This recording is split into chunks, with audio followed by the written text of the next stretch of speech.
Nós estamos juntos, ao vivo, nessa aula de docência no ensino superior. Eu estou com a turma de Caxias, o Xavier, o Robson, daqui a pouco o Diogo deve estar por aí, e os alunos espalhados por todo o Brasil que vão ver essa aula gravada pelo Instituto Fastef. Eu espero que hoje seja um dia, uma aula produtiva, porque vamos falar de docência no ensino superior. Docência no ensino superior é o nosso tema, é a nossa matéria, para que possamos complementar aí a nossa especialização, já que ansiamos, né, a docência e não podemos ver a docência, não podemos olhar para a docência apenas como uma obrigação, apenas como uma tarefa, mas também como um sacerdócio. Nós devemos olhar para a docência entendendo que as pessoas que vamos nos relacionar, as pessoas que vamos ministrar, que vamos ensinar, elas estão ali confiando que nós tenhamos aí um conteúdo, que nós tenhamos uma didática, como falamos na última aula, e por isso nós precisamos nos especializar. Introduzindo o assunto sobre docência no ensino superior, não há docência sem discência. Não há alunos, não há ensino sem discência, sem alunos. Não há mestre sem alunos. As duas se explicam e seus objetivos, apesar das diferenças que os conotam, não se reduzem à condição de objeto um do outro. O professor não é um objeto, o aluno não é um objeto. Quem ensina, aprende ao ensinar. E quem aprende, ensina ao aprender. Quem ensina, ensina alguma coisa para alguém. Essa frase ela é muito reflexiva, já no início da nossa aula, porque o ensino-aprendizagem, como eu costumo dizer, ele é uma via de mão dupla. Eu não estou aqui nessa aula só para ensinar. Eu estou aqui também para aprender. Eu aprendo com o Robson, eu aprendo com o Xavier, eu aprendo com o Diogo, eu aprendo com os outros alunos, o Antônio, o Johnny, eu aprendo com a Shirley, eu aprendo nos demais polos da Fastef. Isso é um conhecimento que nós vamos transmitindo e necessariamente, quando eu vou preparar uma aula, quando eu vou preparar um conteúdo para trazer para vocês aqui, dentro do nosso cronograma, dentro da nossa grade curricular, eu preciso aprender, eu preciso reaprender, eu preciso revisitar os livros, eu preciso fazer uma pesquisa mais ampla, eu preciso me atualizar. Então, na realidade, não só quem ensina, ensina, mas também quem ensina, aprende. Porque muitas vezes, na antiga pedagogia, a ideia era depositar conteúdos para o aluno se virar e aquele que depositava conteúdos, despejava conteúdos, não aprendia mais nada, afinal ele já era o bambambam, afinal ele já era o mestre, afinal ele já tinha feito várias pós-graduações, alguns mestrados, alguns doutorados. E não é assim, porque todo dia nós aprendemos algo novo, todos os dias nós temos alguma coisa nova para passar, alguma coisa nova para aprender, alguma coisa nova para revisitar, alguma coisa nova para realmente pegar como lição de vida. E os nossos discentes, os nossos alunos, eles vão sim nos ensinar, nos ajudar muito nessa seara. Independentemente de todas as representações sobre a profissão docente, nós podemos afirmar que uma competência fundamental para o professor é saber ensinar. Não adianta nada eu estar aqui com vocês agora de manhã se eu não souber ensinar, se eu não tiver a didática. E a minha didática precisa ser refinada a cada encontro. A minha didática precisa ser refinada a cada dia que estamos juntos, ou presencialmente, ou através do EAD, que é um mecanismo que nós encontramos aí para termos as aulas. A didática do professor, ela tem que ser uma didática apurada. Ele precisa ter a competência e saber ensinar. É fundamental que ele saiba ensinar. Logo, isto é algo que se aprende e esse aprendizado se dá nos cursos de forma, ou melhor, de formação, né? Ficou separado, mas é junto. De formação docente e também no exercício profissional. Então, esses cursos que nós fazemos de especializações para que o nosso currículo seja, de fato, um currículo mais robusto, um currículo, eu gosto de dizer a palavra engrossado, né? Eu gosto de engrossar o meu currículo.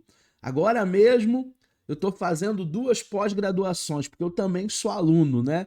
Eu estou fazendo uma pós-graduação voltada para marketing e vendas, comportamento do consumidor, e eu estou fazendo uma outra pós-graduação em neurociência.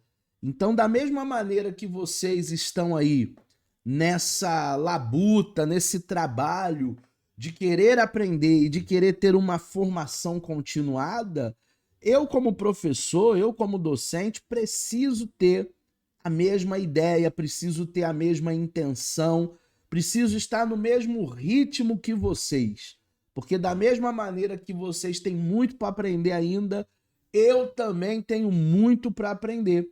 Por isso a importância da formação continuada, dos cursos de especialização, para que a gente possa a cada dia melhorar a nossa didática, o nosso campo de conhecimento, a nossa riqueza cultural, e nada melhor do que você não parar, nada melhor do que você continuar investindo na sua formação.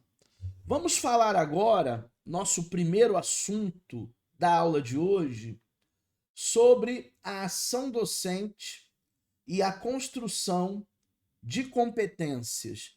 O professor, ele precisa ser alguém competente. É ele quem vai pilotar uma nave chamada sala de aula. É ele quem vai decolar, é ele quem vai manter, é ele quem vai pousar com essa nave cheia de alunos chamada sala de aula. O aluno não é um objeto, nós já falamos isso na introdução.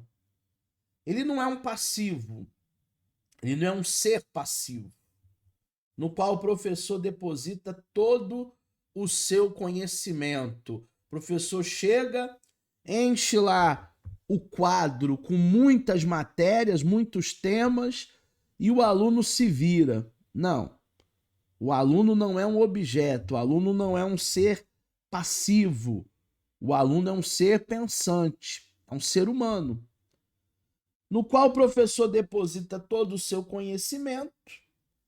Ele é um sujeito que quer ou não aprender, quer ou não quer aprender. Existem pessoas que vocês vão dar aula, que vão querer aprender, e existem pessoas que vocês darão aula e que não vão querer aprender. Como assim? Existem alunos discentes que estão ali só por causa do diploma, que, na minha opinião, é o menos importante. Ah, professor Eduardo, mas o diploma é aquilo que confirma que eu cursei. Sim, é o teu documento. Mas o que de verdade vai te destacar, seja no mercado de trabalho, seja na sociedade, é o conhecimento adquirido. Mais importante do que um pedaço de papel, que é o diploma, é o conhecimento que nós estamos trilhando, que nós estamos recebendo. Você vai encontrar alunos na sala de aula que querem muito, que têm sede de conhecimento, que pesquisam, que leem, que muitas vezes entram em contato com você para te fazer perguntas, até para te pedir os slides. Professor, manda os slides aí. Professor, como é que eu faço isso? Como é que eu faço aquilo? Já outros, eles não querem aprender. Já outros, eles querem pegar alguns atalhos. Já outros, eles querem ir por um caminho mais fácil. Lembra daquele personagem do professor Raimundo, o Somebody Love? Tem muita gente que vai querer tocar o curso no Somebody Love. Tem muita gente que vai querer fazer o curso de maneira assim. E isso não é bom, porque isso compromete a própria educação da pessoa. Existe uma máxima na educação que nós dizemos que quem faz a escola é o aluno. E é uma pura realidade. Quem faz a escola é o aluno. O aluno ele pode estar matriculado na melhor escola, pode matricular-se lá em Harvard, mas se ele não quiser, ele não vai receber, ele não vai crescer, ele não vai evoluir. Assim sendo, temos que aprender a conviver desde o início com o sentimento de insucesso, tanto nosso como de nossos alunos. Não entendi, insucesso, mas eu estou na sala de aula, eu estou lutando, eu estou batalhando, mas tem pessoas que não querem aprender. E quando quando uma pessoa não quer aprender, não é que a matéria seja ruim, não é que o professor seja ruim, mas quando uma pessoa não quer, de fato, aprender, quando ela não quer se reciclar, quando ela não quer crescer, quando ela não quer nada, e talvez esse seja um retrato da maioria dos jovens de hoje, muitos jovens não querem nada. Quando eles não querem nada, a culpa é do sistema, a culpa é da escola pública, a culpa é do governo, a culpa é dos pais, quando na verdade o ser humano precisa assumir a sua autorresponsabilidade e dizer: não, a culpa é minha, eu nunca quis nada, eu matava a aula, eu pulava o muro, eu enganava minha mãe, eu não ia para a escola. Isso é a autorresponsabilidade. Talvez alguns só vão alcançar isso com a maturidade, porque ainda levam a vida na brincadeira. Mas lá na frente, o tempo que não para, né? O tempo tá correndo. A gente tá indo, o tempo não para. Lá na frente, quando o tempo passar, a pessoa vai se arrepender de não ter encarado a coisa com seriedade, de não ter aproveitado todos os momentos. E passa muito rápido, tá, pessoal? Parece que foi ontem que nós iniciamos a nossa pós aqui em docência e já estamos aí na reta final. Já deve faltar aí 3 ou 4 matérias para vocês fecharem essa grade curricular. Então passa muito rápido. Depois o que fica é a saudade daquele momento que a gente passou junto, daquelas aulas que a gente compartilhou, daqueles colegas que a gente conheceu. É um tempo muito rápido. Eu até hoje sinto saudade dos meus colegas lá do bacharel, lá da primeira graduação. Portanto, podemos perceber o grau de exigência do magistério para com aquele que opte por exercê-lo, exigente de uma formação rigorosa, uma formação contínua e de um compromisso ético, visto que essa profissão, cujo objeto de trabalho é um ser humano em desenvolvimento. Gente, o grau de exigência para o magistério, quando a gente encara sala de aula, docência como um sacerdócio, é na realidade algo que nós devemos refletir. A gente não pode entrar naquela filosofia, finge que eu estou ensinando, que vocês fingem que aprendem, e aí no final do ano vai haver aí uma aprovação coletiva ou automática. Não. Nós devemos ter todo o cuidado porque estamos lidando com seres humanos. E cada ser humano tem o seu sonho. O sonho da sua graduação, o sonho da sua pós-graduação, o sonho do seu mestrado, o sonho do seu doutorado, o sonho do seu curso técnico, do seu supletivo, da sua aprovação no pré-militar, né, na vida militar, no Enem. Cada pessoa tem o seu sonho.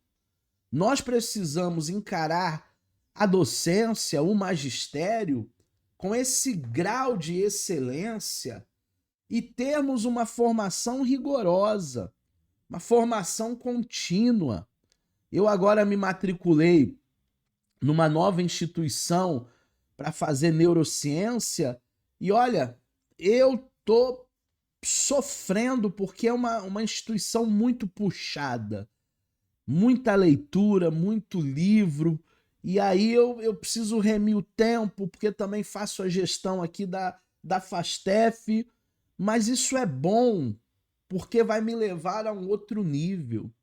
Uma formação rigorosa, uma formação contínua, um compromisso ético que eu tenho com vocês e que vocês devem ter futuramente com os colegas.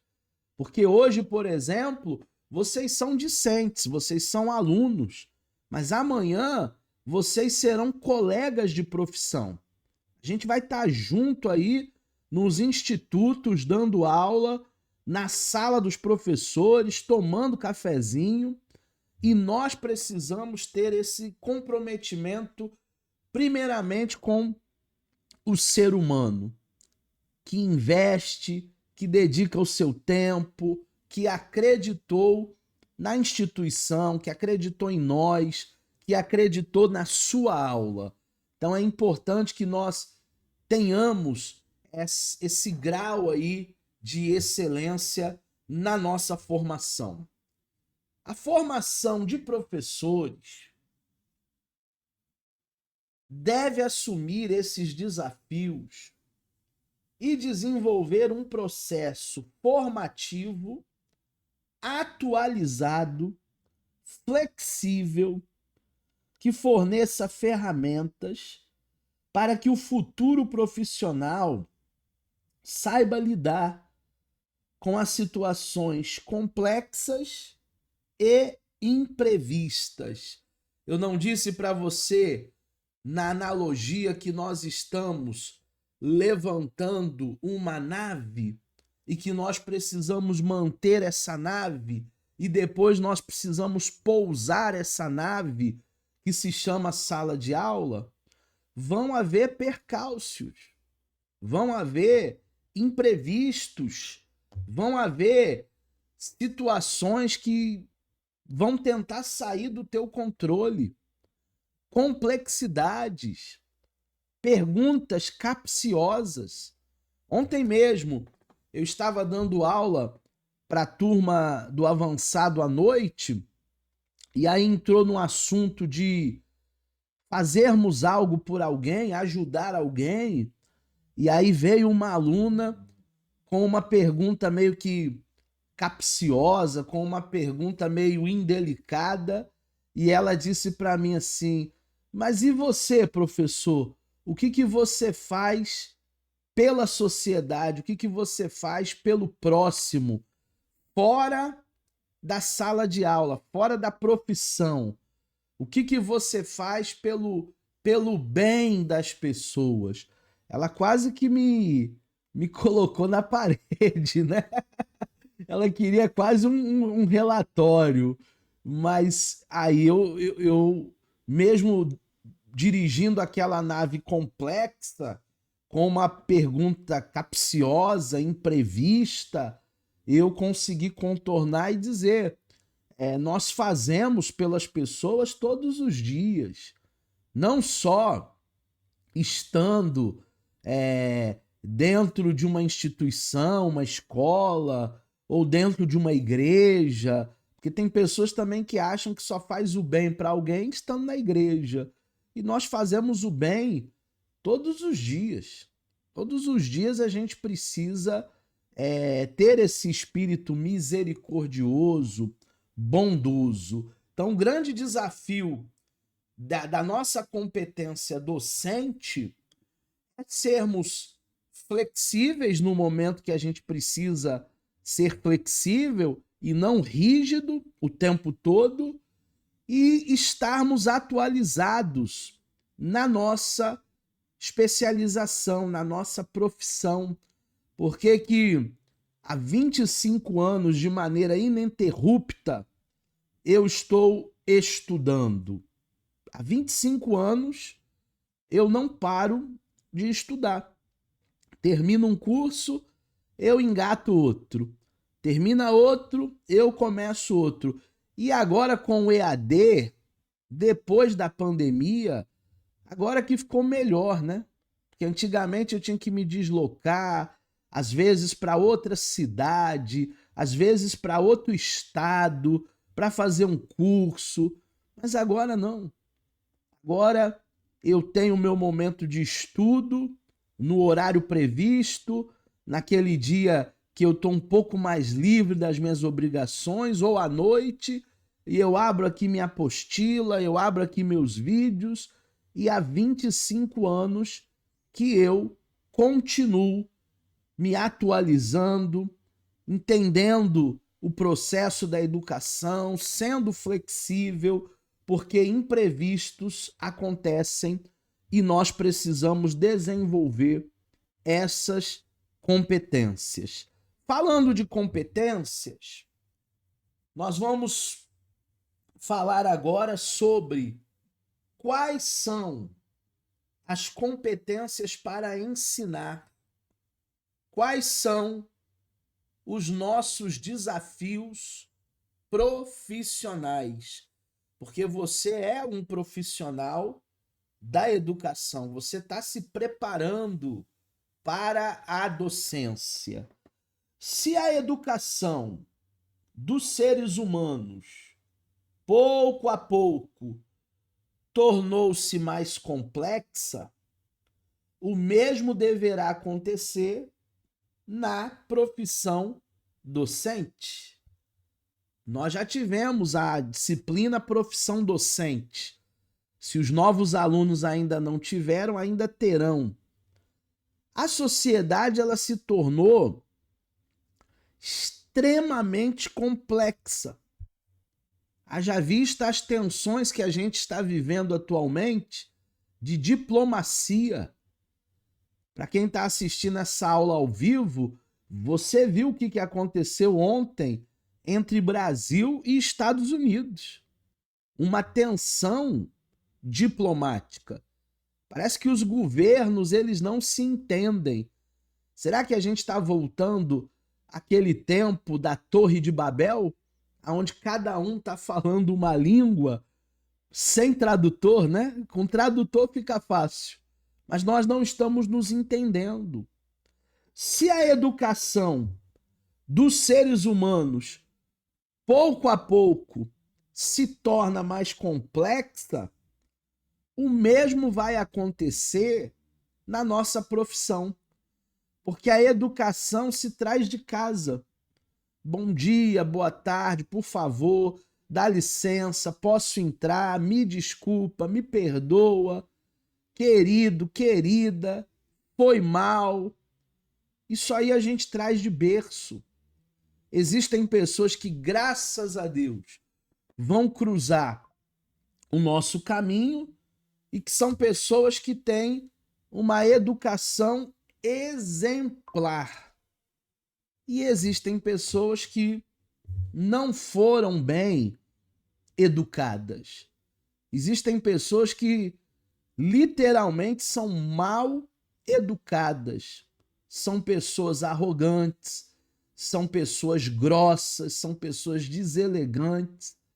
E essas pessoas também estarão convivendo com a gente em sala de aula. Essas pessoas também vão querer desafiar o professor, desrespeitar o professor. Então não pense que a sala de aula é sempre mil maravilhas. Também existem alguns conflitos, também existem algumas arestas que o tempo vai fazendo com que você amadureça e não leve tudo para o embate, não leve tudo a ferro e fogo, não leve tudo a 8 ou a 80. Porque também eu já passei essa fase na minha vida docente, na minha profissão docente, aonde comigo era ferro ou fogo, aonde comigo ou é ou não é. E isso, essa rigidez, essa falta de flexibilidade, ela não gera absolutamente nada de bom. Porque existe o lado do professor, que é o nosso lado, mas existe também o lado do aluno.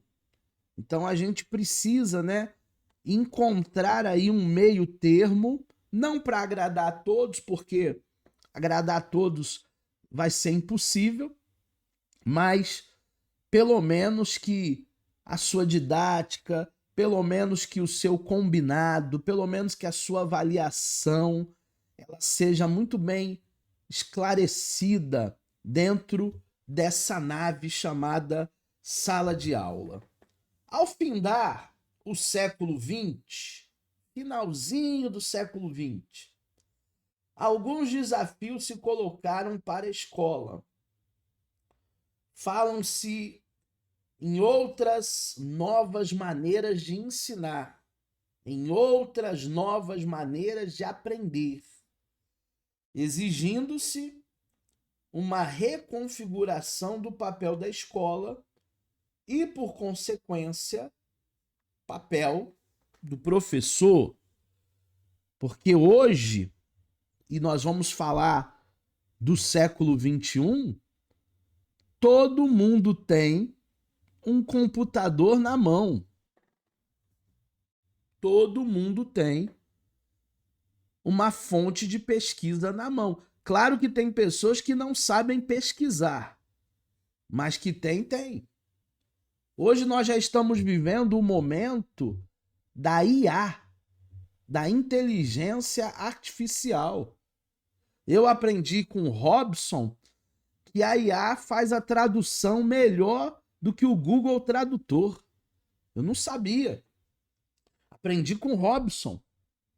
A IA hoje consegue traduzir textos melhor do que o Google Tradutor, que vinha muitas vezes cheios de erro gramatical. Então nós estamos vivendo essa evolução. E se nós estamos vivendo essa evolução, o desafio de ensinar também nos leva a um outro nível. Eu não posso ser o professor de 1980. Eu não posso ser o professor de 1990. Eu não posso ser nem mais o professor dos anos 2000. Porque nós já estamos, pelo menos há 25 anos, 26 anos, 27 anos, 30 anos depois. A evolução, hoje, ela é rápida. De década em década, muda tudo. E da pandemia para cá, nós vimos, né, uma velocidade muito grande da tecnologia, do saber. O século XXI herdou esse desafio e o aprofundou. Esse movimento é provocado pelo acelerado desenvolvimento tecnológico. Acabei de falar, citei exemplos até da IA, que nos coloca diante de um volume de informações nunca visto antes. Não há mais espaço para a antiga imagem do professor como dono do saber. Professor como especialista, não.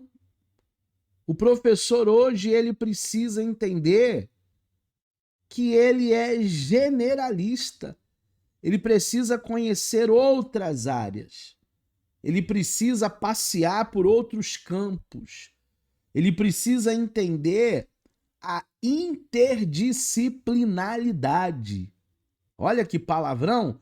Interdisciplinaridade.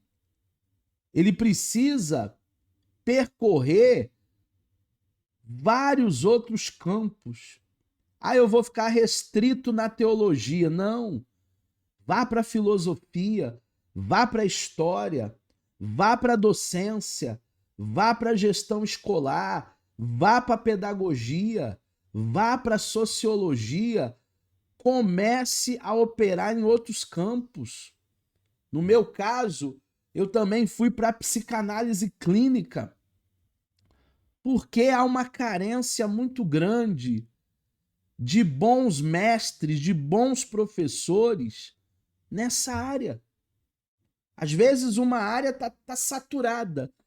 Tem muito professor de geografia e de história, mas tem pouco professor, por exemplo, de grego e de hebraico. Então por que não estudar o grego? Então por que não estudar o hebraico? Já que uma determinada área está saturada, todo mundo quer aquela área. Nós precisamos ter essa multifunção dentro do magistério. O professor não pode ter mais aquela imagem antiga de dono do saber. O professor hoje, ele sabe que ele tem uma concorrência que é uma concorrência até desleal em alguns momentos. A construção de competências exige uma postura diante do conhecimento, assim modificando a prática educativa. Da questão: que aluno eu quero formar? Chegamos à questão: que professor forma esse aluno? Essa é uma reflexão, turma, muito pertinente. Que aluno vocês querem formar? Quem são as pessoas que nós queremos formar? Que tipo de professor eu quero ser para esses alunos? Eu quero ser um professor autoritário, manda quem pode, obedece quem tem juízo? Eu quero ser um professor reflexivo, que sempre está trazendo um questionamento para eles pensarem, não só na aula, mas pós-aula? Eu quero ser um professor polêmico, que a cada encontro a turma só falta se esbofetear? Eu quero ser um professor omisso, que não exprimo, que não falo das minhas convicções, dos meus posicionamentos, daquilo que de fato eu penso? Eu quero ser um professor mascarado. Como assim mascarado? Camaleão. Ele é uma coisa na escola pública e ele é outra coisa na escola particular? Eu quero ser um professor arrogante, dono do saber, catedrático, que fala e ninguém entende nada? Que tipo de professor você quer ser? Que tipo de aluno você quer formar? Essa deve ser a nossa reflexão dentro dessa pós, dentro dessa disciplina de hoje, docência no ensino superior. E aí nós precisamos fazer o quê? Algumas abordagens por competência. De uma forma geral, a escola ensina de maneira fragmentada. Português, inglês, francês, espanhol, tecnologia. E nós absolvemos também esses conteúdos desse modo, fragmentário. Visto que muitas disciplinas elas não dialogam entre si, o que é um erro, tá? As disciplinas precisam dialogar entre si. A história precisa dialogar com a geografia. A matemática precisa dialogar com a física. A teologia precisa dialogar com a filosofia. E por aí vai. A proposta pedagógica da abordagem por competências questiona o modo tradicional de ensinar. Pois caso a escola ensine seu aluno apenas a memorizar e a repetir conhecimentos, esse jovem não conseguirá apresentar respostas novas diante de situações não previstas no modelo. Ou seja, o conhecimento escolar corre o risco de ser necessário apenas na escola, na realização das avaliações. Decoreba. Decoreba. Vamos ler, vamos fazer questionário, vamos decorar a matéria e daqui 5 minutos depois da prova, eu já esqueci de tudo. Por que eu já esqueci de tudo? Porque eu não aprendi. Eu apenas memorizei, eu apenas repeti conhecimento.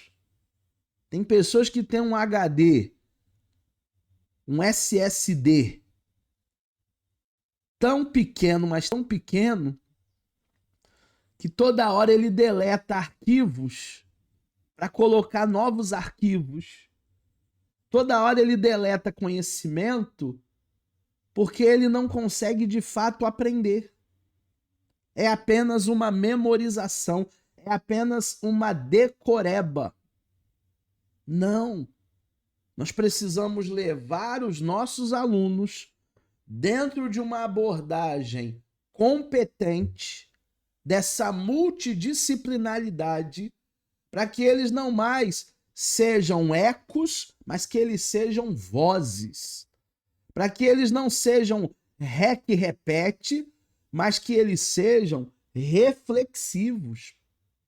Para que eles entendam que aquele conteúdo é para a vida e não para uma prova. Porque uma prova não quer dizer muito, né? De repente você fez a prova naquele dia que estava com dor de cabeça, aquele dia que estava passando mal, aquele dia que brigou com a esposa, brigou com o marido.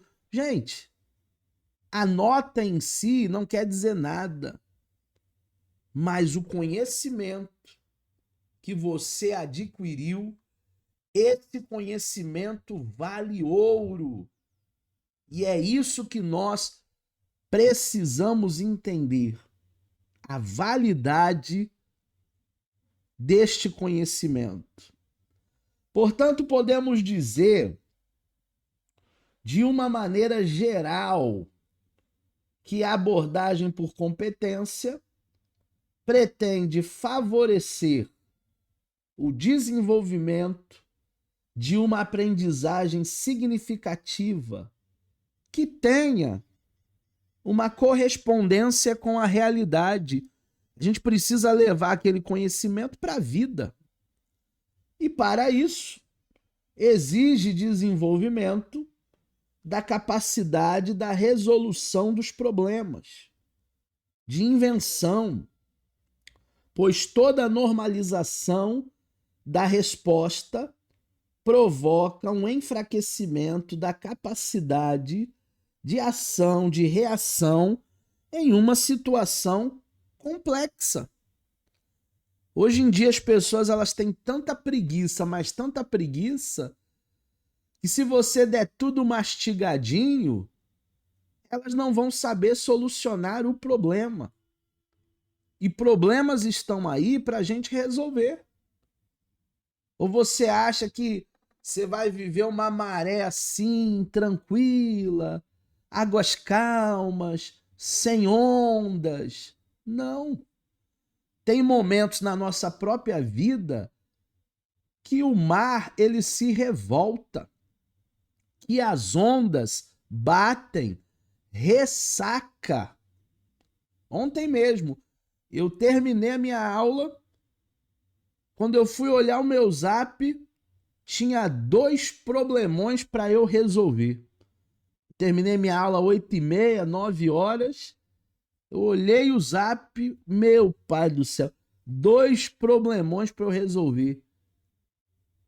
Aí eu resolvi um, a minha esposa resolveu outro. Sei que a gente ficou até 11 horas da noite resolvendo problemas. Ah, mas eu queria só chegar em casa, tomar um banho e dormir. Só isso que eu queria. Comer alguma coisa e dormir. Mas fui resolver problemas. Se nós não tivermos problemas, a gente não desenvolve a nossa capacidade cognitiva. Essa normalização das regras, ela vai provocar esse enfraquecimento. Então nós precisamos, em sala de aula, levantar algumas questões, propor alguns problemas, levantar alguns questionamentos e não deixar a turma à deriva, mas deixá-los no comando. Da mesma maneira que a gente dá alguns apontamentos, que a gente ensina algumas coisas, que a gente propõe algumas coisas, não deixando o barco deles à deriva, a gente fala do que verdadeiramente eles vão precisar entender para levar para a vida. Todo conhecimento é válido para a vida. E é isso que nós devemos investir, é isso que nós devemos fazer, é isso que nós devemos buscar. Quais são as competências docentes? Já é sabido pelos professores, eu, Xavier, Robson, Diogo e os demais professores que estão aí com a gente, que para que possa bem desempenhar a sua função, seu magistério, sua docência, é necessário que possua algumas competências. Primeira, domínio dos saberes a serem ensinados. Primeira coisa é eu dominar o assunto. Se eu não domino o assunto, eu não posso me propor a dar aquela aula. Concorda comigo? Se eu não domino psicanálise, eu não posso dar aula de psicanálise. Se eu não domino história, eu não posso dar aula de história. Se eu não domino línguas, eu não posso dar aula de línguas. A Primeira coisa é o domínio dos saberes a serem ensinados. Porque nem tudo está na apostila, nem tudo está no slide, nem tudo está no plano de aula, na ementa que eu recebo para preparar a aula. Algumas coisas estão dentro da subjetividade humana. E se o teu aluno fizer uma pergunta e você não souber responder? Pode acontecer. A gente não sabe tudo. Mas pelo menos dentro daquele assunto, você precisa estar bem preparado. Você precisa sim fazer o dever de casa. Segunda competência, domínio técnico, domínio prático dos processos de aprendizagem. Plano de aula, grade curricular, multidisciplinaridade, entender qual é a instituição aonde você está lecionando, aonde você está dando aulas, entender todo o processo educativo, a técnica, a didática. Essas coisas elas precisam ser bem apuradas. Xavier levantou a mão. Bom dia, Xavier. Pode falar com a gente. Bom dia, pastor. Muito bom essa competência do docente que a gente está observando. E como o senhor falou, domínio dos saberes de ser ensinado.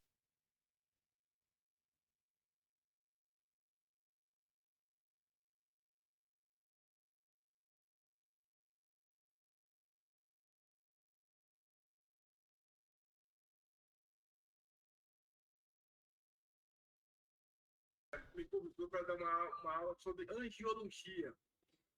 Né? Estava lá eles estão fazendo lá a teologia básica, né? E aí o coordenador me deu 15 dias para preparar. Você tem 15 dias para você preparar a aula sobre angiologia, para você dar aqui para o pessoal. Só que eu preparei sim, tá? Preparei a aula e tal. Só que quando chegou lá no local, algumas pessoas fizeram perguntas que não estavam dentro do plano de aula. E, meu Deus do céu. Então, quer dizer, eu me preparei, vamos supor, para um determinado assunto, só que algumas pessoas fez as perguntas que não estavam dentro. Aí eu olhei para um lado, olhei para o outro, aí, claro, né? Recorri à Bíblia, né? Eu não sou bobo, botei a Bíblia do lado e tal.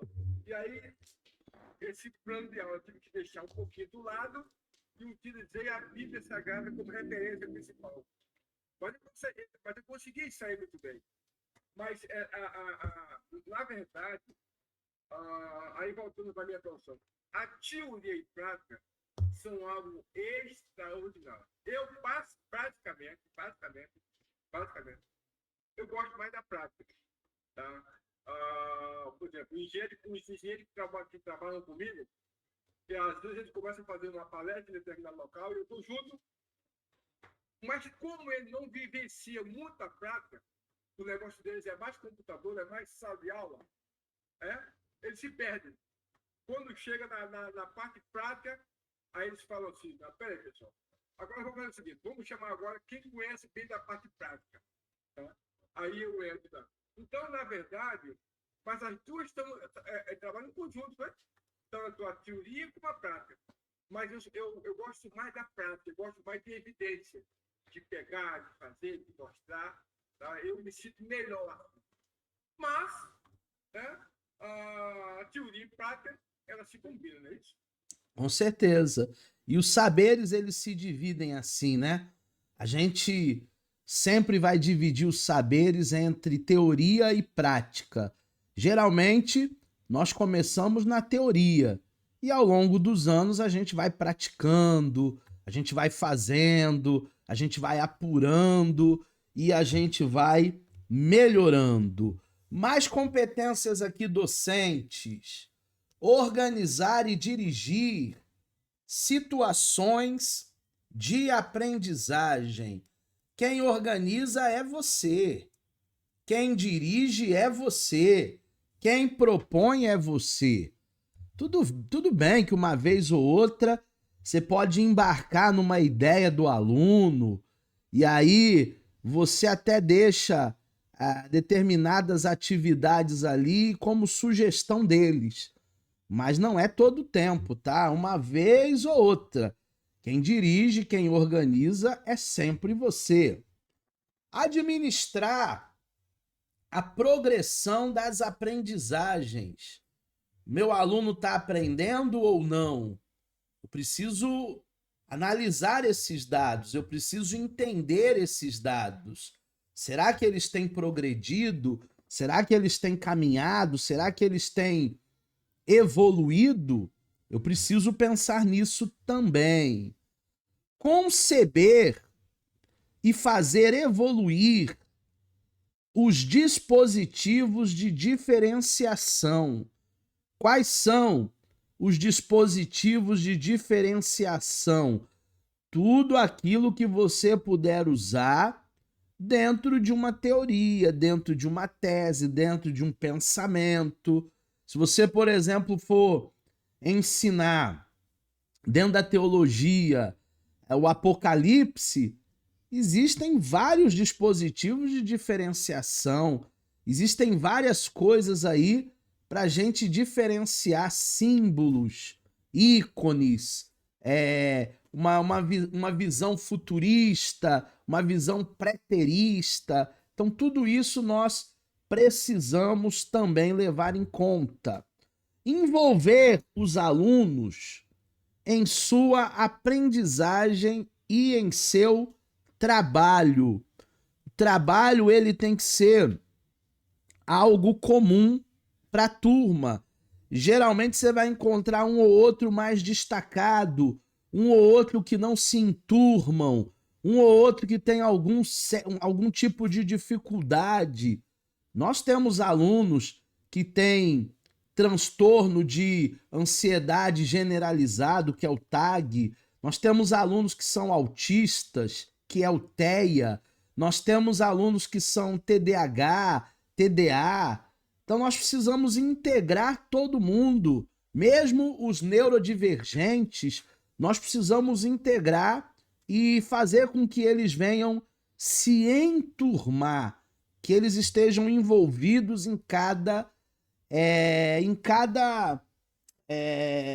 aprendizagem, cada trabalho. Trabalhar em equipe. Trabalhar em equipe é um desafio. Tem gente que não consegue trabalhar em equipe nem no local de trabalho, muito menos na faculdade. Tem gente que vai pedir para você, professor, posso fazer o trabalho sozinho? E aí é você que vai dizer sim ou não. Mas isso já demonstra uma dificuldade de trabalhar em equipe.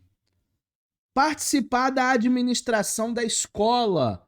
Sempre que você puder dar uma sugestão, sempre que você puder falar algo que vá melhorar o ambiente escolar, a comunidade escolar, algumas melhorias, ser de fato um amigo da escola e não apenas alguém que entra, dá aula, vai embora e não se compromete com aquele local. Informar e envolver os pais. Se você dá aula para o ensino fundamental, para o ensino médio, se os alunos eles são menores de idade, existem momentos que você precisa fazer reuniões pedagógicas, chamar os pais, chamar os mestres e falar com eles de todo o desenvolvimento dessa moçada. Aqueles que estão querendo muito e também aqueles que não estão querendo nada absolutamente. Então é momento de você participar, os pais. Utilizar novas tecnologias. O professor tem que ser capaz de fazer um slide, o professor tem que ser capaz de usar ali uma apresentação, passar um filme, ter ali o seu equipamento.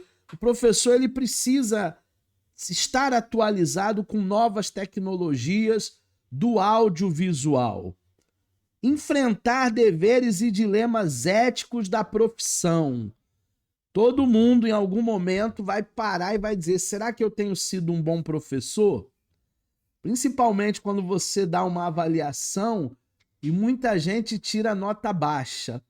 Eu agora fiz uma avaliação com a turma de segunda-feira, só teve um 10.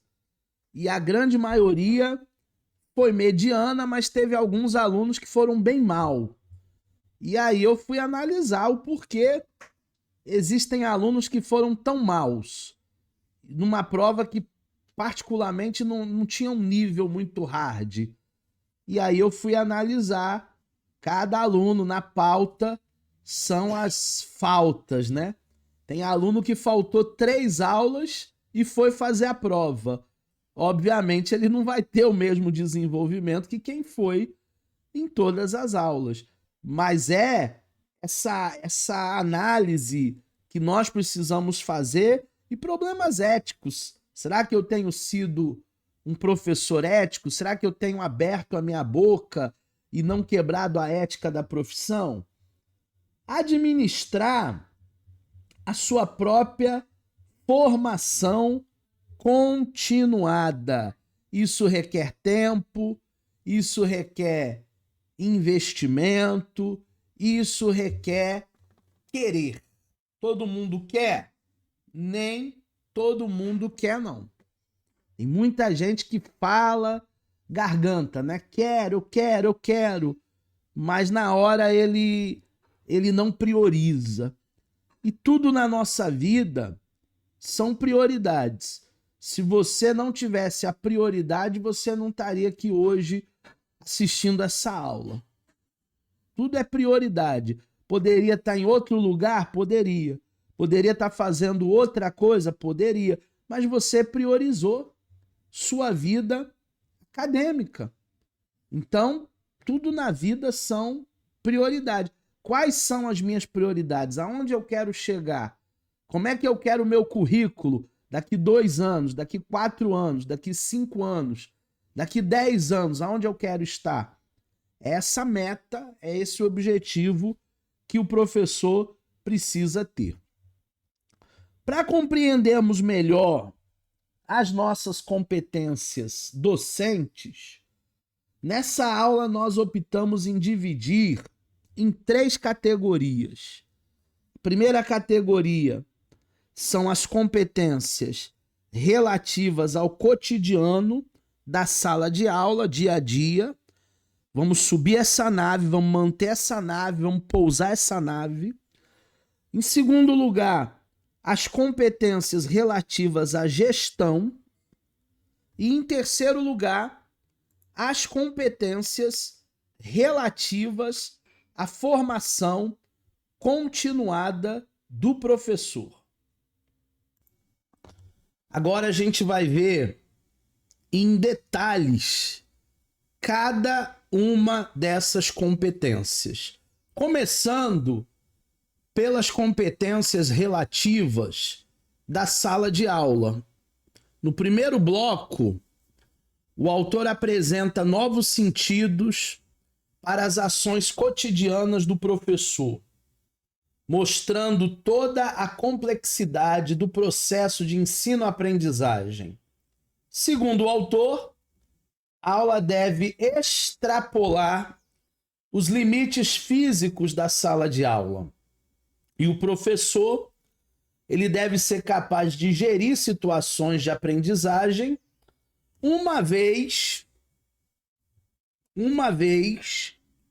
que a aula só se concretiza na sua relação com a aprendizagem. Isso significa dizer que ser professor não é dar aulas, mas sim propiciar situações de aprendizagem dos alunos. Então, essa competência relativa à nossa vivência, ao nosso cotidiano em sala de aula, vai muito mais do que você levar um conteúdo para a turma e fazer com que eles tenham uma única aula. O bom professor é aquele que consegue entrar na mente dos alunos e, através disso, aquela aula reverberar durante dias, durante semanas, durante meses, durante todo o período letivo ou até mesmo para a vida. Eu me lembro de alguns professores que eu tive que me ensinaram determinadas coisas que eu trouxe para minha vida, que eu trouxe para minha didática, que eu me espelho muito neles. Então é uma relação assim cotidiana de sala de aula que extrapola os limites físicos de 50 minutos de aula, de 2 horas de aula, de 4 horas de aula. Ser professor não é simplesmente dar aula, não é simplesmente encher o quadro com deveres. Ser professor é você poder propiciar essas situações de aprendizagem, e tem professor que parece que nos hipnotiza, captam a nossa atenção de tal maneira que a gente começa a fazer com que aquele conteúdo nos traga tantas reflexões, tanta imaginação. Já outros professores que toda hora a gente olha no relógio e a hora não passa, e aquela aula enfadonha, aquela aula chata. Então é muito importante essa relação do cotidiano em sala de aula. Em segundo lugar, nós temos as competências relativas à gestão. A gente pode observar, dentro dessa ênfase aí do papel docente, o professor como gestor, indicando a necessidade desse profissional desenvolver competências que vão além da sala de aula, mas que, no entanto, repercutem diretamente nas atividades ali desenvolvidas. Eu costumo dizer que eu trabalho muito mais fora de sala de aula do que dentro. Porque muitas vezes, para preparar uma aula de 2 horas, eu preciso de 2 dias. Para preparar uma aula de 4 horas, eu preciso de 1 semana. Leituras, slides, didática. O nosso trabalho de preparação fora da sala, no sentido de carga horária, ele é muito maior do que dentro da sala de aula. Ali eu não posso chegar totalmente perdido. Ali eu tenho que ter uma gestão de tempo, eu preciso colocar um determinado conteúdo em um determinado período que é me disponibilizado de aula. Eu não posso me perder nos conteúdos. A minha aula precisa ter um início, um meio e um fim. A minha aula precisa ter coesão. A minha aula precisa ter coerência. O aluno tem que ficar com aquele gostinho de quero mais. Quando dá o último minuto de aula, o aluno tem que dizer, poxa, já acabou? Já acabou. Nos veremos na próxima aula. Então, tudo isso vai além das dimensões da sala de aula, vai além dos limites físicos da sala de aula. O trabalho docente deve ser sempre coletivo, ou seja, eu, os alunos, a administração escolar, os gestores escolares, os educadores, agrupando professores e os demais participantes da equipe escolar, assim como a comunidade que é servida pela escola. Portanto, devemos desenvolver competências de organização, de coordenação, de mediação, de mobilização entre outras competências. Então, o professor, ele é sim uma espécie de manager, porque ele vai organizar suas aulas, seu conteúdo, ele vai coordenar, ele vai mediar, ele vai ser, né, o meio de campo entre a equipe escolar, a comunidade escolar e os alunos. É ele que é o porta-voz da turma. E ele vai mobilizar para que todos possam seguir ali um objetivo comum, para que todos possam, de verdade, estar de maneira mais envolvida, mergulhados naquele propósito. Então, com certeza, é uma responsabilidade aí de um manager. E, por último, as competências relativas à nossa formação continuada de professor. É importante destacar aqui a necessidade de o docente refletir continuamente sobre os desafios postos ao seu exercício profissional. Essas competências passam pelas questões das novas tecnologias como ferramentas fundamental do trabalho pedagógico, pelos dilemas éticos da profissão, visto que trabalhamos com seres humanos em formação e chegam a necessidade e a responsabilidade de professor administrar a sua própria formação continuada. Se a tecnologia está mudando, se a forma de ensinar está mudando, se a própria ética da profissão tem mudado, nós precisamos estar atualizados. E para isso, nada melhor do que um compromisso com a nossa formação continuada. Porque um dia, lá atrás, você deu início, o que nós chamamos, né, de formação inicial, e agora você permanece estudando, permanece se especializando, continua aprendendo, sendo discente, sendo aluno.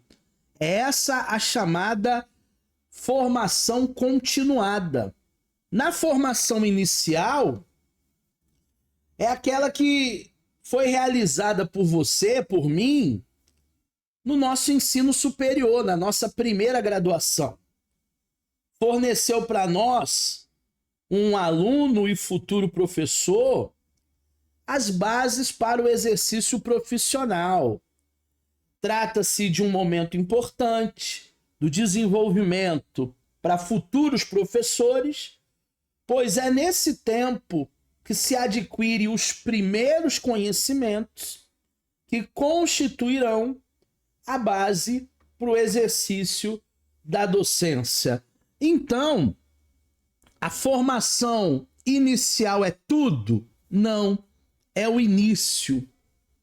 A formação inicial é o início.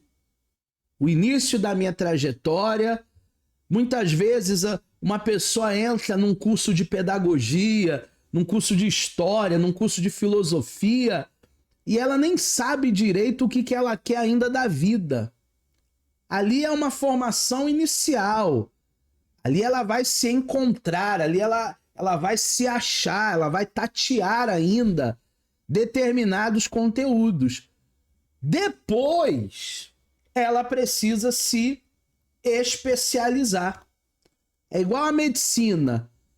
Meu filho Gabriel está estudando medicina, está no 2º período. Então, ele começou como um clínico geral e agora ele vai começar a ter matérias dentro da clínica de diversas especialidades. Para quê? Para daqui 6 anos, quando ele estiver formado, ele escolher qual é a área que ele quer atuar. Ah, eu quero neurologia. Então ele vai fazer uma pós-graduação, uma especialização em neurologia. Ah, eu quero anestesia. Ah, eu quero cardiologia. Aí é depois da formação inicial, que no caso dele vai durar no mínimo 6 anos. É um equívoco facilmente cometido nos cursos de formação inicial dos professores a tentativa de passar ao aluno todo o conhecimento considerado necessário para um bom desempenho da docência. Por mais apaixonados que sejamos pelo magistério, pela docência, nós não vamos conseguir passar tudo de forma integral para os nossos alunos. Existem algumas lacunas, existem alguns conteúdos que não vai dar tempo numa formação inicial. Por isso, uma formação inicial é uma formação meio que genérica da área. E depois nós vamos nos especializar. E depois nós vamos fazer, de fato, aquilo que nós queremos. Ah, eu quero gestão escolar. Ah, eu quero docência no ensino superior. Ah, eu quero história da igreja, eu quero história de Israel. Depois você vai se tornar um especialista, porque a graduação ela não te dá essa visão mais específica. Contudo, isso é impossível, pois uma parcela desse conhecimento só será desenvolvida na prática, no exercício cotidiano da docência, na sala de aula real, com alunos reais. Foi o que o Xavier disse há pouco. Ele falou que gosta mais da prática. E uma grande maioria gosta mais da prática do que da teoria, né? Mas o que seria a teoria sem prática? Ou o que seria a prática sem teoria? As duas coisas elas se complementam. Todo curso começa de maneira teórica, alguns cursos terminam de maneira teórica, a gente só vai ter um pouco de prática nos estágios, e aí depois você, no ambiente de trabalho, no ambiente corporativo, vai aprender a fazer na prática. Vai aplicar todo aquele conteúdo que você já tem a teoria. Já sabe como conduzir uma aula, já sabe montar um planejamento, já sabe ler uma ementa. Aquilo você já aprendeu na teoria. E agora começa a prática. Os primeiros anos são anos de treinamento. E quanto mais você fizer, mais você vai ficar craque. Eu também, quando comecei, eu dei muitos rateios. Eu não fazia com a excelência que eu tenho hoje. E aí eu fui aprendendo. Hoje, praticamente, eu dou aula todos os dias da semana. Essa semana mesmo, eu dei aula segunda-feira no polo da INAP, eu dei aula terça-feira no polo da FASTEF, eu dei aula quarta-feira no polo de Miguel Couto, eu dei aula quinta-feira para a turma EAD do avançado, eu dei aula ontem para o pessoal presencial da FASTEF do avançado também, e estou com vocês agora. Então a minha prática ela é constante, eu faço isso quase que todos os dias. Quando a gente começa a fazer a coisa praticamente todos os dias, querendo ou não, a gente vai tendo uma certa prática. Então, os cursos iniciais te dão a teoria e você vai se especializando, vai se aprofundando e vai praticando. Isso nos coloca diante de um grande desafio que é, sem dúvida, a formação continuada dos professores, incluindo os universitários, que geralmente começam a lecionar após terem passado pela pós-graduação. Sabe-se que pouco chega a ser ensinado sobre a ação docente a esse profissional que acaba de se tornar um pós-graduado e que está em vias de encarar pela primeira vez o ambiente da sala de aula como um professor acadêmico. E é nesse momento que nós não podemos surtar, é nesse momento que nós não podemos perder o equilíbrio emocional, é esse momento que a gente não tem que ser muito autocrítico, mas é nesse momento que você também diz para você mesmo: eu estou começando, eu vou melhorar, pode haver alguns rateios, se permita errar, tá? Porque todo mundo erra, até professores que já têm um tempão de currículo erram. Como é que você que está começando na docência não vai errar? Então se permita também a errar, faz parte do processo. Como uma alternativa, aqueles que fizeram tais cursos desejam lecionar o conhecimento que aprenderam ao longo da sua trajetória acadêmica. A formação continuada de docente é um importante estágio de desenvolvimento profissional. Gente, nós precisamos entender que se nós estamos numa especialização de docência, nós almejamos a sala de aula. Para que eu vou fazer uma pós que eu vou guardar na gaveta o diploma e não vou fazer uso nunca daquelas prerrogativas e daquilo que eu aprendi? Se eu pegar o diploma e jogar na gaveta e não encarar a sala de aula, de nada valerá esse investimento. Então é importante que você venha, após a sua formação, começar a enviar currículos, começar a se alocar no mercado de trabalho. Talvez em um primeiro momento seja mais difícil, mas ao longo dos anos você vai abrindo portas. Você, como bom profissional, abre portas. Se você der resultado aonde você estiver, com certeza as portas elas nunca irão se fechar para você. Então, vamos perder esse pânico, esse medo de estar em sala de aula e vamos à prática, porque a prática é tudo o que nós precisamos aí para refinar e para melhorar a nossa didática. Vamos falar agora sobre os pressupostos da educação continuada. O primeiro pressuposto é a reflexão sobre a prática. Quando falamos em reflexão sobre a prática, como é que está a educação brasileira atualmente? Para muitos ela está ruim, para outros ela vai de mal a pior. E para outros ela é razoável, boa. Nós precisamos refletir a prática.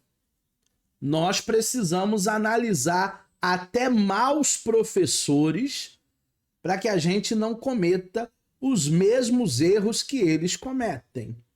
Em segundo lugar, análise das práticas, dos gestos cotidianos da profissão.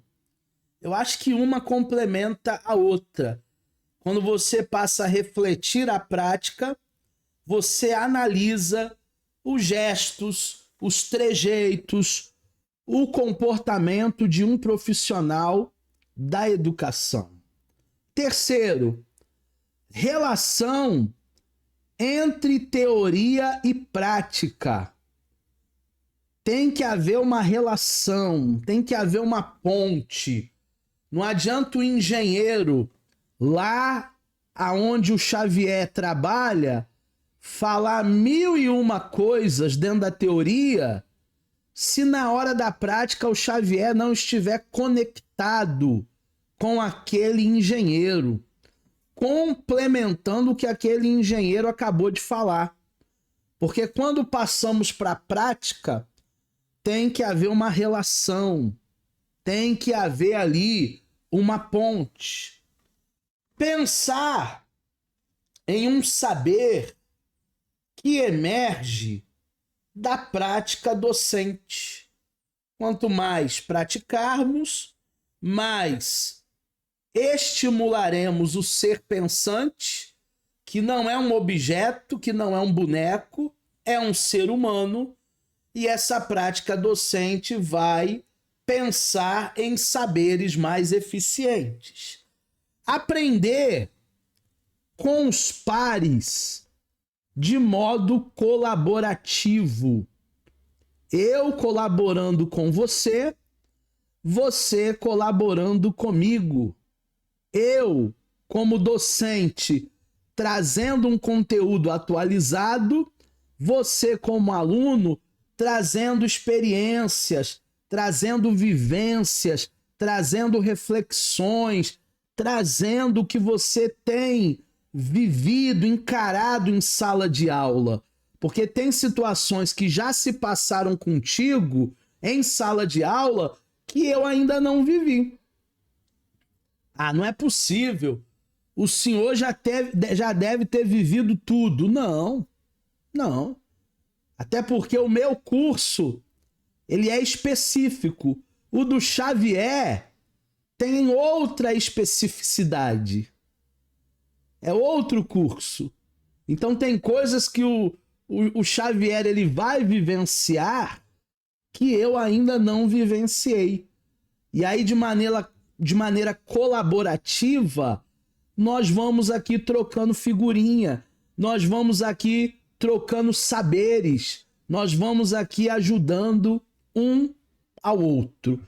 Esses são os pressupostos, esses são os segredos aí que nós precisamos dentro da educação continuada. Vamos falar agora sobre dimensões da organização do trabalho pedagógico. Para que se compreenda as dimensões da organização do trabalho pedagógico na escola, é interessante que antes se definam os planos, isto é, os níveis em que a atividade escolar se insere.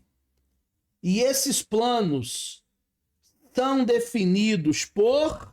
Aí tem vários planos aí que nós já vimos nas últimas aulas e que eu nem vou detalhar aqui, mas tem na sua apostila para que você possa reforçar. Não vou falar novamente para não ser redundante daquilo que nós falamos nos últimos encontros. Mas existe o plano antropológico, existe o plano político, existe o plano didático e existe o plano pedagógico. Ah, professor, mas esmiuça cada um deles para a gente aí rapidinho, em poucas palavras, só para a gente lembrar do que falamos lá atrás. Então vamos lá. O plano antropológico, que é o primeiro. A escola deve ser o local em que os indivíduos eles se agrupam e se mobilizam em torno de objetivos comuns. É o que Meireu define como a escola do respeito. Respeito aos seres, respeito às coisas, respeito aos locais, respeito ao material, respeito aos bens pessoais, respeito aos bens coletivos, sem os quais não é possível nenhum trabalho coletivo. Esse é o plano antropológico. A escola que respeita a diversidade, respeita os posicionamentos. Ah, mas ele é da direita, ele é da esquerda, ele é do centrão. Respeito. Respeita o negro, respeita o branco, respeita o heterossexual, o bissexual, o homossexual. A escola, ela deve ser um lugar de respeito. Esse é o plano antropológico. Tem o plano político, que é o segundo. A escola deve ser o espaço em que os grupos buscam suas identidades e constroem a coletividade. É o que Meireu chama da escola que une. Segundo o autor, essa escola deve ser capaz de fundir um coletivo no interior da qual as diferenças possam depois ser expressadas, sem que isso abale as escrituras, as estruturas. Estão acostumados a falar em escritura, né? Estrutura. A escola que une, a escola que agrega, a escola que não coloca rótulos em ninguém. É magro, é gordo, é feio, é bonito, é grandão, é pequenininho, é chatinho. Não. Uma escola que une. Esse é o plano político. Tem também o plano didático. A escola deve possibilitar a apreensão do mundo por meio do conhecimento e do entrecruzamento das experiências dos sujeitos que compõem. Na definição de Meireu, é a escola que resiste. Tudo é que estabiliza os objetos de conhecimento e permite o debate sobre eles. O plano didático tem a ver com a escola que resiste, tem a ver com uma escola que traz ali um conhecimento avançado, uma apreensão para o mundo moderno e uma escola que trabalha incansavelmente entrecruzando essas experiências subjetivas de cada um, porque cada um vem de um meio, cada um tem uma riqueza cultural e essa escola consegue unir a todos e resistir para que as estruturas não venham ser abaladas. E por último, o plano pedagógico. A escola da democracia doméstica, que emancipa, ao mesmo tempo, pois respeitando as experiências iniciais dos sujeitos, cada um tem um histórico, leva-os por novos caminhos, por novas visões e por novas relações. É interessante até no curso de teologia, né? Onde nós temos alunos de várias denominações, que cada um chega com uma visão, cada um chega com um pressuposto, cada um chega com uma determinada liturgia, e aí nós vamos falando de teologia de maneira interdenominacional, cada um traz a sua contribuição, sua visão, mas também saem dali das aulas com novas visões. Coisas que eles nunca tinham pensado por aquele prisma, por aquele ponto de vista, que a teologia acaba agregando. Como é bom estudar qualquer que seja a ciência, porque amplia o nosso horizonte, amplia a nossa visão. A gente começa a ter uma visão holística A visão holística não tem nada a ver com mística, não. A visão holística é a visão do drone, é a visão panorâmica, é a visão que vai muito além do que os olhos podem ver, a visão do horizonte, né? Até o infinito. Definir as dimensões da organização do trabalho pedagógico é o que, então? Primeiro, as diretrizes legais e educacionais que regem o sistema de ensino.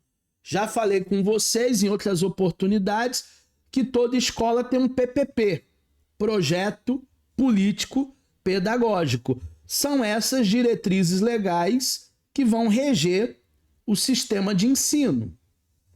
Segundo lugar, as interferências do contexto ou dos contextos locais na produção do trabalho escolar. Cada lugar é um lugar, cada comunidade é uma comunidade, cada cabeça uma sentença.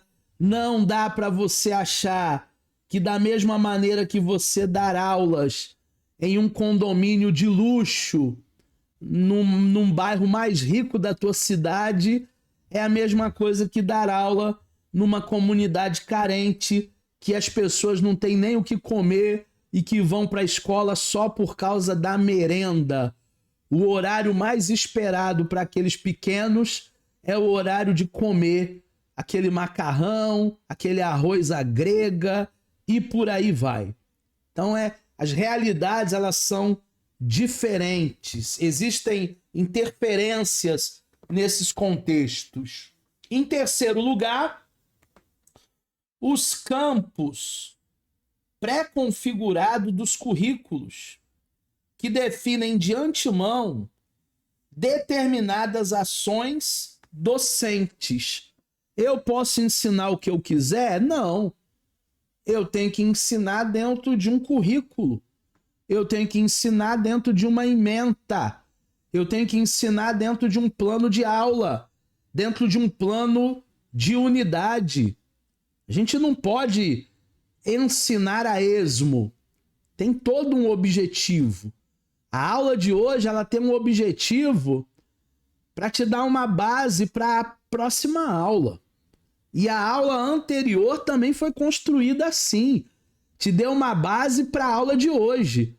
Por isso que parece que ao longo do curso a expectativa vai diminuindo um pouco, porque tem muita coisa que parece ser até redundante. Ah, isso aí o professor já falou em outras esferas. Sim, é proposital, já falei. E vou falar quantas vezes foram necessárias, porque nós aprendemos pela repetição. Quanto mais eu repetir, mais você vai gravar. E quanto mais você gravar, você aprender, você vai ficar bom naquela área. Ok? Os modelos de gestão que, dependendo de suas características, determinam, é junto, né? Determinam formas de ensinar e de aprender. Então, existe um modelo de gestão em cada escola, cada instituição, e aí nós precisamos entender muito bem esses modelos. O trabalho pedagógico na sala de aula e suas especificidades. Cada dia é uma aula, cada dia é uma didática, cada dia é um desafio. São especificidades. Ah, o senhor dá aula de teologia igual da aula de psicanálise. Não. É outra abordagem, é outra didática, é outra teoria. São outras coisas que eu faço na sala de psicanálise. São especificidades. O trabalho pedagógico é em espaços educativos diferenciados. Você pode levar a turma para o museu, você pode levar a turma para o planetário, você pode levar a turma para a Biblioteca Nacional, Você pode fazer passeios guiados. Agora mesmo no final do ano, eu tô querendo levar vocês lá para São Paulo para a gente ter uma aula de cultura judaica lá no Templo de Salomão. Então são lugares educativos diferenciados que a gente pode levar a turma e que só vai enriquecer. Não precisa ser todos os dias dentro da sala de aula. Os professores como planejadores. Pensar o planejamento em seus diferentes níveis. Nível educacional, nível escolar, nível didático. É considerá-lo um processo reflexivo. Tá vendo como muita coisa da nossa profissão passa pela reflexão? O professor, ele não é um reprodutor. O professor, ele é um produtor. Eu não posso me basear naquilo que eu ouvi. Eu tenho que me basear naquilo que eu estudei, eu interpretei e agora eu começo a produzir. É um processo de reflexão. Assim, planejar o sistema educacional, a organização da escola ou a aula remete uma atitude reflexiva que incorpora pelo menos 3 requisitos. Quando eu pensei a aula de hoje, eu pensei que estaria com vocês online, que precisaria de uma técnica diferente do presencial. E aí, tudo isso é fruto de reflexões. E aí nós pensamos pelo menos em 3 esferas: a radicalização, o rigor e a visão global. Os professores, como planejadores, eles precisam entender isso. Radicalização busca a raiz do problema. Qual é o nosso problema? Eu quero me capacitar para dar aulas no ensino superior. Estou indo na raiz do problema. Eu estou buscando capacitar vocês. Rigor. O uso de uma metodologia científica. Qual é a nossa metodologia? Pesquisa, leitura, bibliografia, aulas didáticas. E a visão global. Olhar sobre a totalidade do fenômeno. Procurar aí exemplos práticos de como estão os nossos colegas ou futuros colegas. Por que que a minha aula, modéstia à parte, vai ser melhor do que aqueles que pararam no nível inicial? Na formação inicial, porque eu me especializei, eu não parei, eu continuo. Tem gente que faz só graduação e acha que tá bom. Uma grande maioria faz a graduação e fica ali, arruma um empreguinho, dá aula numa escola, para ele já tá bom. Para mim, não. Eu sempre quis mais. Eu sempre quis me aprimorar, melhorar, crescer. E aí nós vamos colher os frutos desse planejamento, dessa formação continuada. Como um planejador crítico, o professor deve ter clareza que a formação dos alunos de qualquer nível de ensino é condicionada pela qualidade das aulas. A sua aula tem que ser boa. Você tem que arrebentar na tua aula. Que, por vez, não é garantia apenas pela elaboração de documentos e registros, não. Não é só porque você tem um bom conteúdo que a tua aula vai ser boa, não. Tem que ter didática, tem que ter debate, tem que abrir para perguntas, tem que ter ali todo um manejo de sala de aula. Existem aulas que de verdade eu saio feliz. E existem aulas que eu não saio tão feliz assim. Por quê? Porque tem aulas que você entrega mais do que você esperava, vai além das suas expectativas.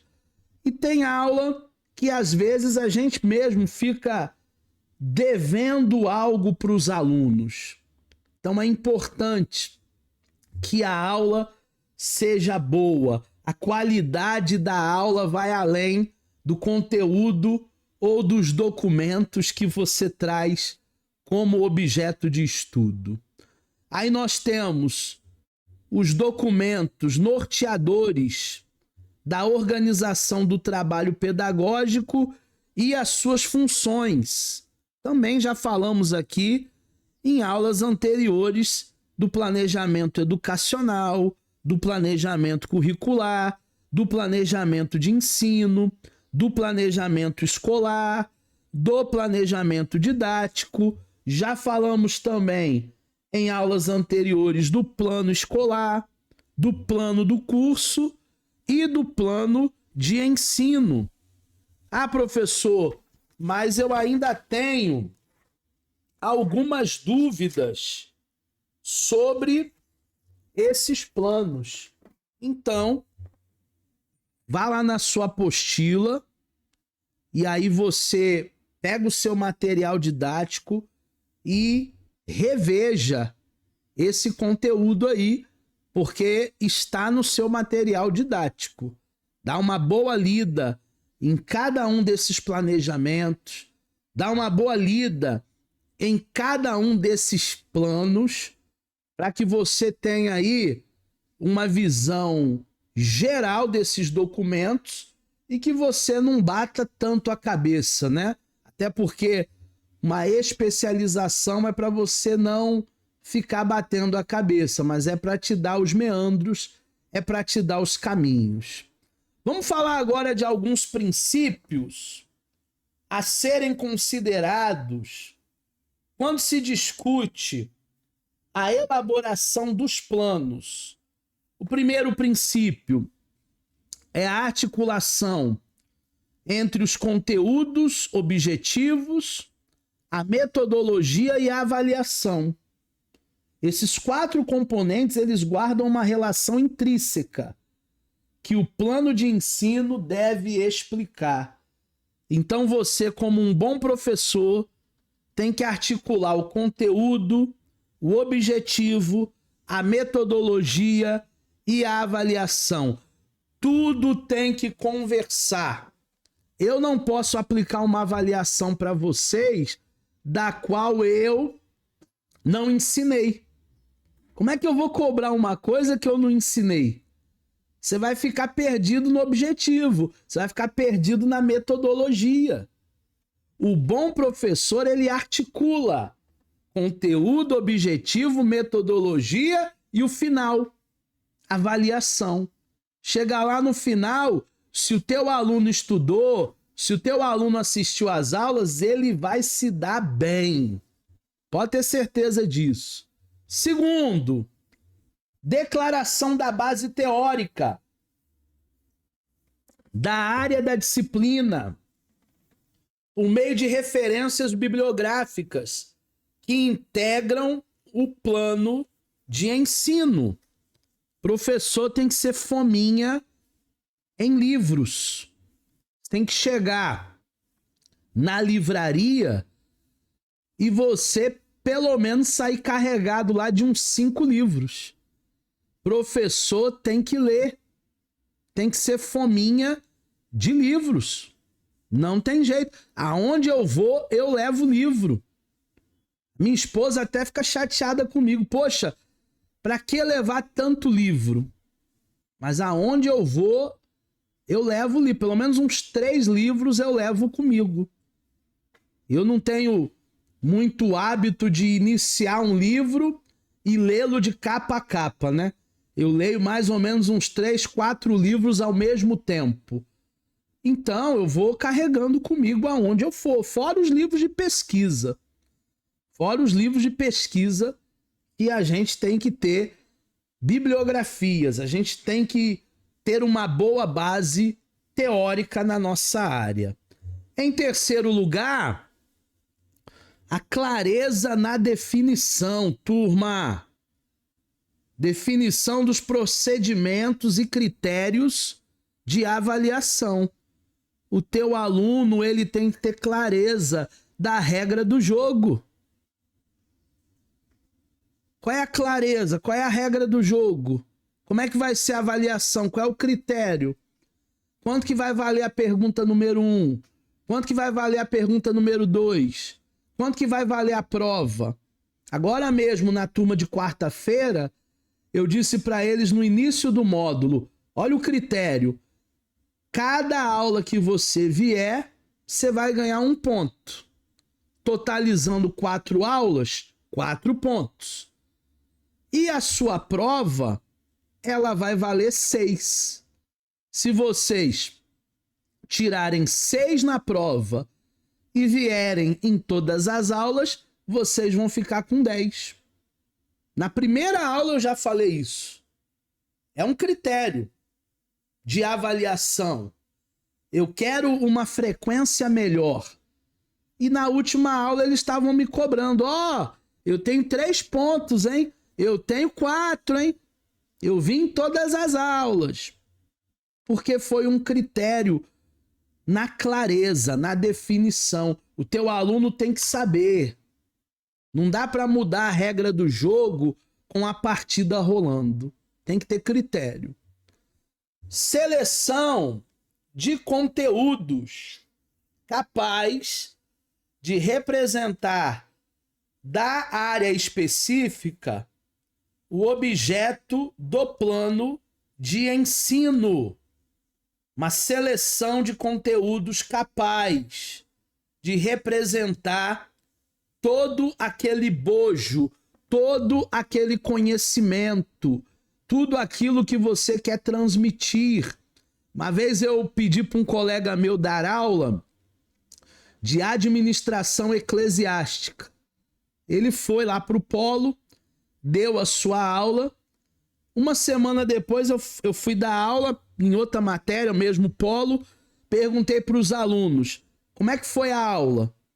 E aí os alunos falaram, olha, professor, ele falou sobre tudo, menos de administração eclesiástica.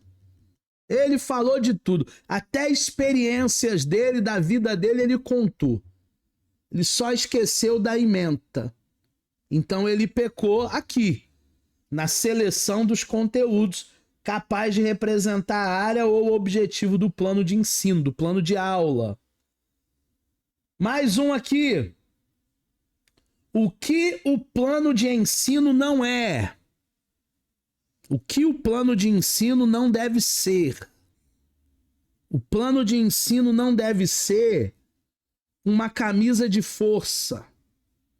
É importante que o plano de ensino seja flexível. É importante que você venha adaptar o plano de ensino.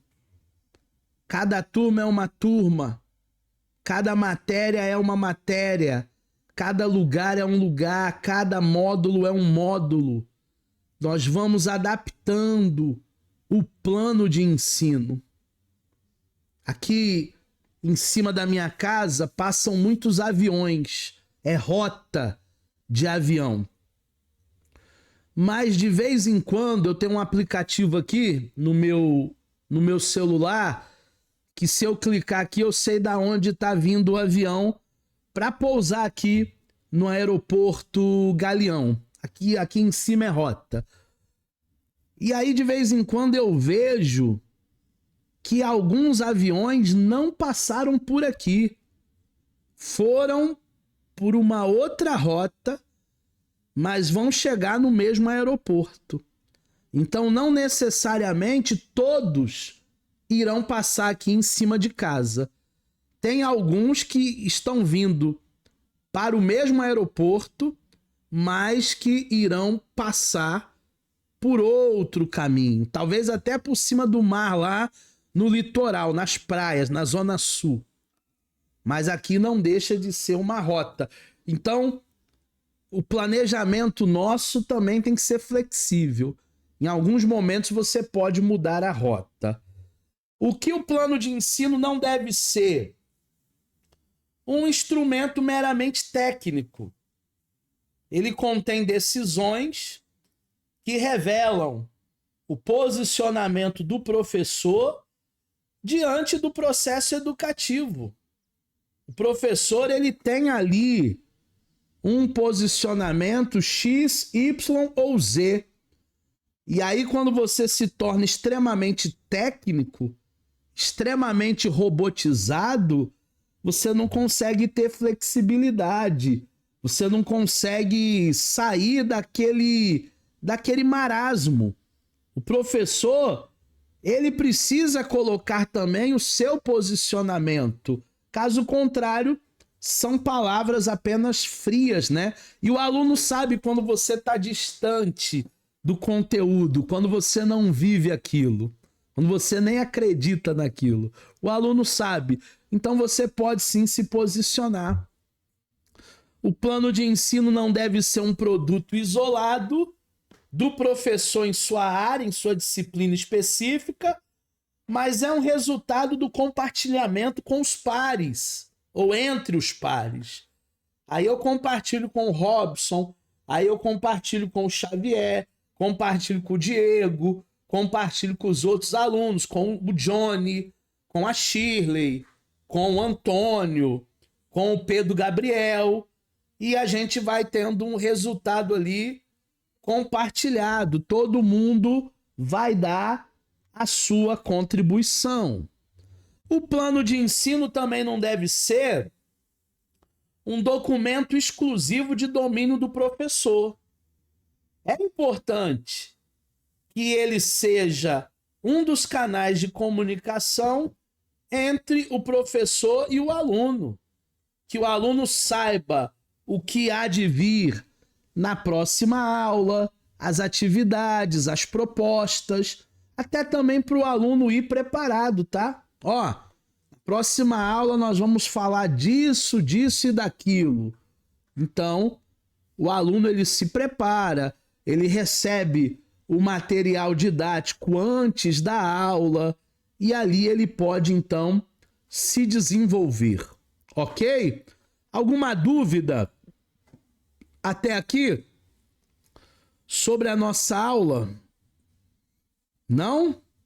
Então eu vou concluir com vocês dizendo que é mais frutífero entender o planejamento de professores ou professoras como um processo de resolução de problemas que enfrentam desde suas possibilidades reais numa situação em que há certas demandas e certas condições em que se deparam com os dilemas frentes aos quais é preciso optar por justificativas éticas e científicas, se existem.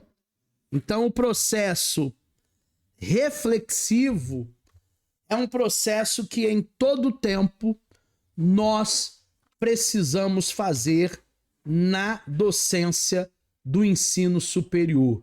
Espero que você tenha aprendido bastante na nossa aula de hoje.